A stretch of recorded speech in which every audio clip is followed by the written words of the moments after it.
Welcome, everyone. Thank you for being here. My name is Mike Terry. I'm President and CEO for IndyGo.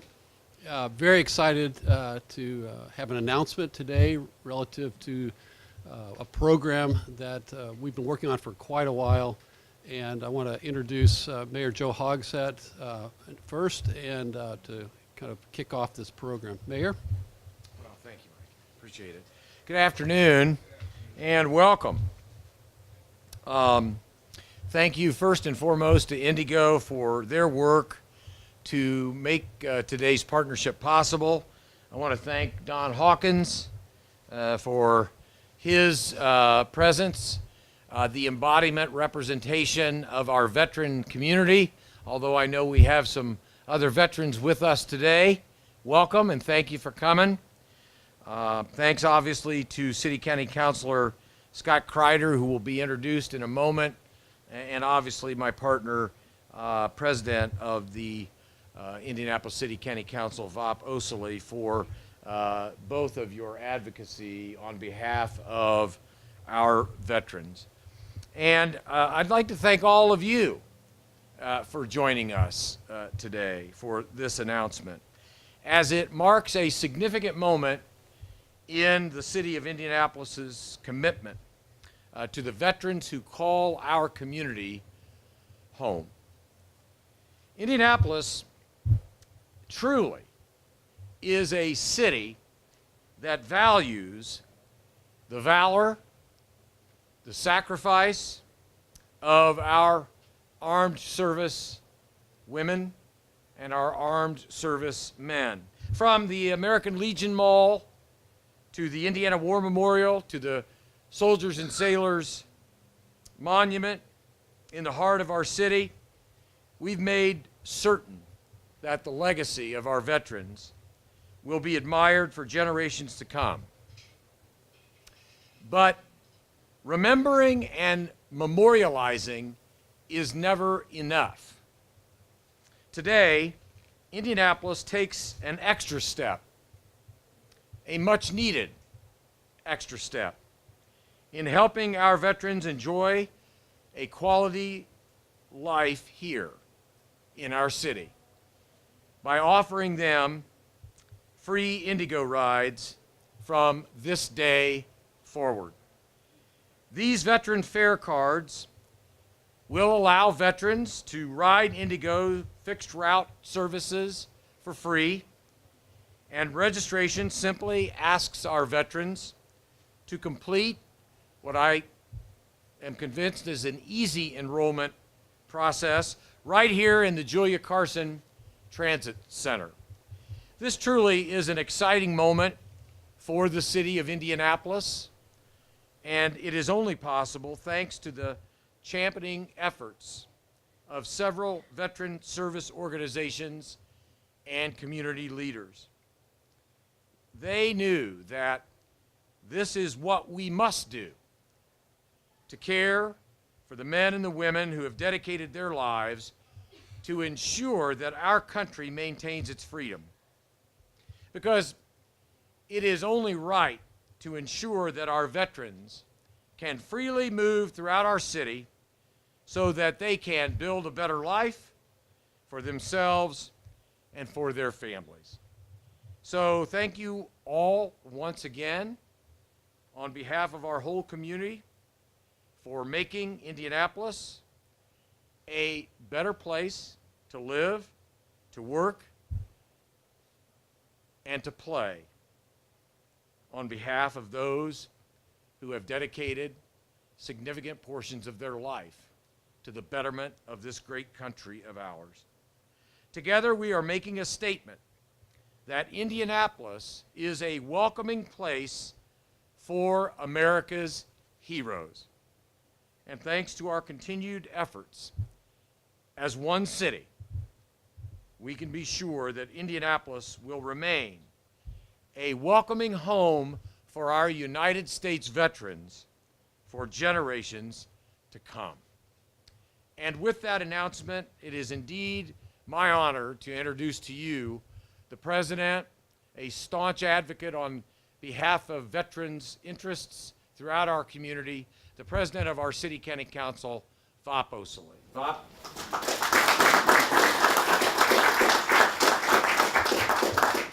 Thank you, Mayor. And good afternoon, everyone. I want to thank everyone for allowing me to be here today to celebrate the launch of the Veterans Fair Card program with you. And I especially want to thank my friends behind me and in front, Mayor Hogsett, Councilor Kreider, Don Hawkins, Matt Hall over in the distance here, and the staff at IndyGo for their tireless work on this initiative. And above all, I want to offer my gratitude to the veterans among us today. It is a particular pleasure to be part of an effort like this, championed by a Republican councilor and a Democratic mayor, supported by local agencies like IndyGo and partners like Don and others throughout the city. Perhaps it is not a surprise that working together to honor some of the best among us, our veterans, can bring out the best within us. When we follow their example of service, we can achieve amazing things. And what's more, I believe this effort is just the first of what could be many steps we take to honor Indy's veterans. Because as Mayor Hogsett has said, ceremonies and memorials are important but not enough. And equally important are the quiet, everyday ways we find to say thank you, to honor veteran services and sacrifice, not just on Memorial Day or Veterans Day, but every day. That's the opportunity the Veterans Fair Card gives us. It's a tangible, practical way to say thank you every day, to take our thanks out of the marble and the concrete of our memorials and put them literally in veterans' hands. So I'm both grateful to have been a part of this collaborative effort, and I'm really proud of our city, and that our city is a place that looks for ways to walk the walk when it comes to honoring and welcoming veterans and their families. With that, I want to say thank you, and I want to ask my friend and colleague on the council, Councilor Scott Kreider, who spearheaded and continued to push in this initiative, and for whom I'm very grateful. Councilor Kreider.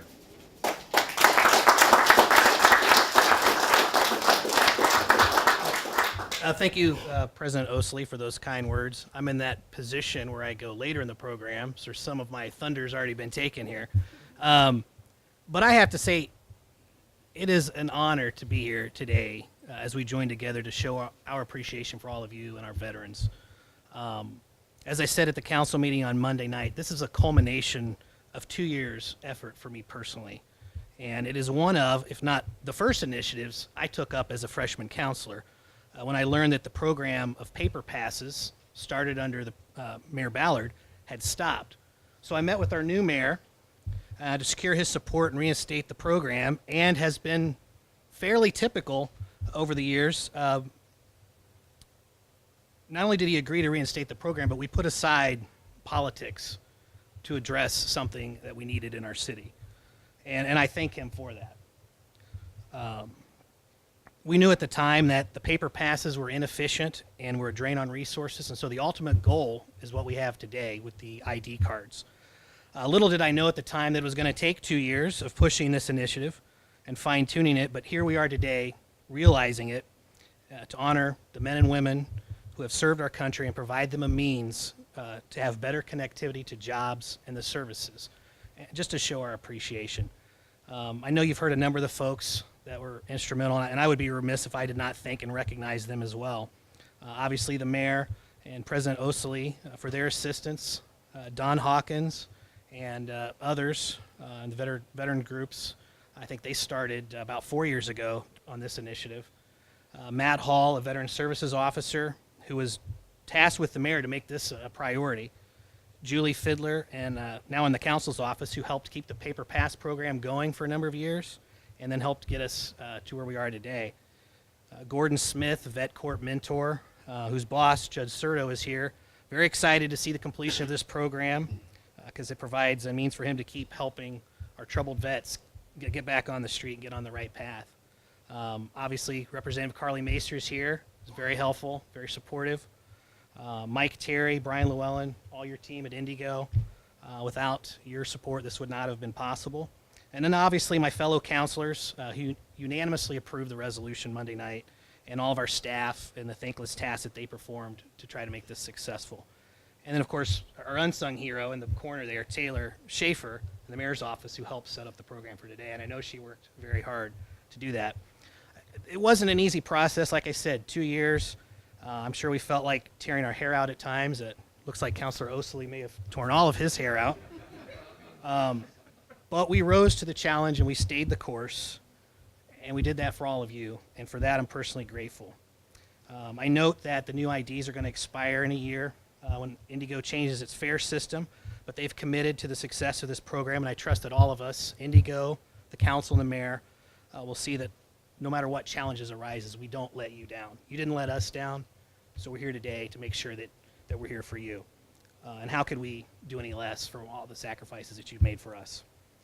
I just want to close with a final thought, and it sort of echoes some of the information that Councilor Osley said. It's a notion of symbolism, and this one is one of hope. I think it's fitting on this occasion to honor our veterans that it would provide an opportunity to make this mention of the symbolism. You all stayed the course, rose the challenges so we'd have the freedoms that we have today. We as a small group worked together, put aside our political and ideological differences, rolled up our sleeves, stayed the course to get this program done for you. It didn't happen overnight, but it finally did. And I'm going to steal a page from the mayor's playbook because he's stolen mine a number of times. But this is one city, and it is a great city.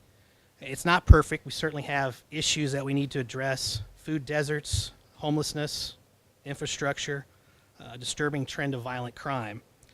Those issues plague our city. They're not going to go away on their own. But if enough people rise up and stay the course, come together, people in the community, our corporations, our elected officials, if we put aside our differences, we can accomplish many things, just as we are doing today. It's going to take vision coupled with action and determination, and it's a challenge and it's an opportunity. But all of you, our veterans, provide a perfect example of rising up and staying the course. So if we emulate that example, remember this project, I think we can hope for a better tomorrow. Thank you and God bless. And with that, I'll introduce the President and CEO of IndyGo, Mike Terry. Thank you. Great. Thanks, Scott. This is an exciting day.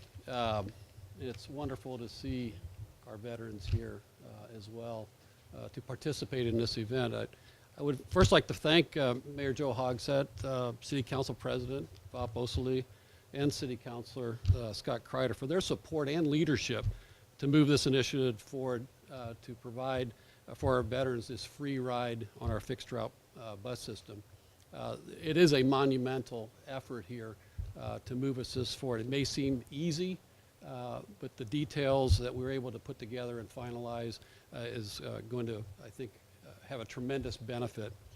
Also wanted to just appreciate the ongoing support from the IndyGo Board of Directors who've encouraged us to continue to explore opportunities to improve the mobility options in our community.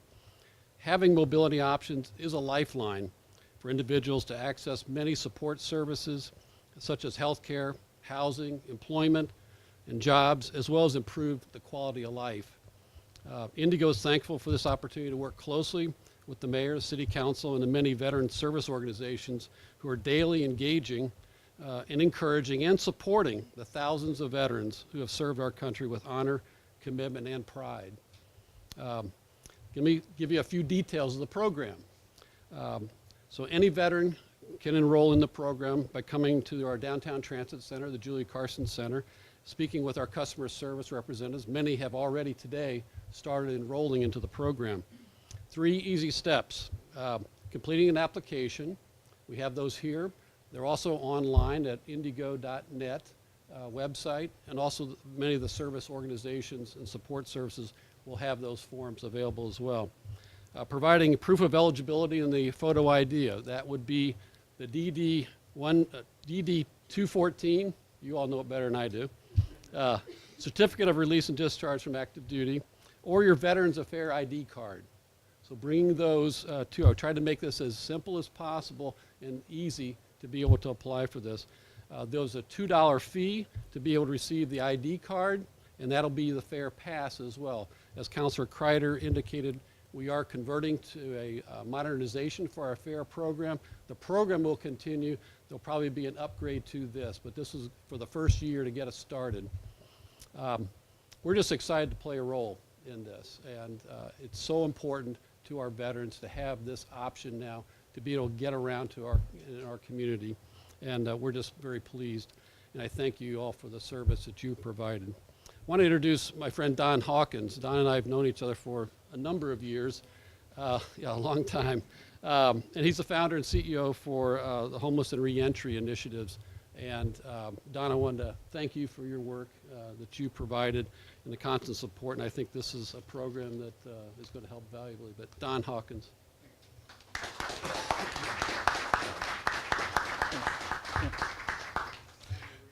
Hey. He said, my name is Don Hawkins, and I've been honored the last 2 years to be the chairman of the Mayor's Advisory Council for Veterans, what we call MACV. MACV is a veterans organization that was started in the previous administration and continued by the current mayor to bring together service providers that offer good services and benefits to our veterans and returning military personnel here in Marion County. One of the missions of MACV has been to identify problems facing our homeless and returning veterans and bringing suggestions to the leadership to help solve these problems. Obviously, transportation is one of these problems. And now, thanks to MACV members and the leadership of Indianapolis, that problem has been solved. On behalf of MACV and all the veterans here today and veterans throughout Marion County and military personnel, I'd like to take this opportunity to personally thank Mayor Joe Hogsett, Councilman Scott Kreider, Council President Vop Oslip, Matt Hall, Director of Veterans Affairs, and the President of IndyGo, Michael Terry, for their leadership in facilitating this much-needed project for our veterans. Like they've all said, this has been a long time for a lot of us, and we're all proud to be part of it to bring these services to you. I'd like to give a special thanks to Julie Fiddler, which God bless Julie Fiddler. She's been really a blessing to the last three administrations, at least two that I know of. And she's, pardon the word grunt, but she does a lot of the grunt work that allows this kind of stuff to be done. Brian Llewellyn, he does the same thing for Michael Terry for IndyGo Brian has been a big instigator of this. Tim Moriarty, Carly, she's been there from the beginning, hounding the mayor, I might add, to get this done. And Gordon Smith, again, I can't stress enough, Gordon Smith, the time him and I have talked about, and Matt Hall, they've kept me going on this, boosting up, and they've used me to push this, by the way. But it's been a blessing that this is the group that finally brought it all together for the veterans in Indianapolis. Finally, I'd like to add, if you're a veteran in need of help, please go to veteransupportcouncil.com. You'll find a list of everybody in town that offers services in the Indianapolis area that can help you're entitled to because of your service to this country. These service providers and the veteran service officers, which there's a complete list of veteran service officers on the website as well, please, I can't stress enough for you guys to get your own veteran service officer as well as go to the other organizations. They'll guide you. I'll get that later.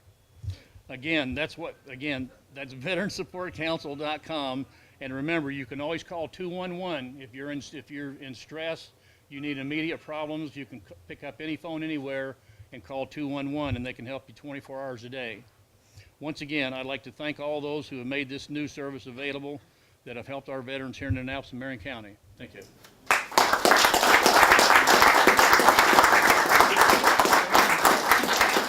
Thank everyone for being here.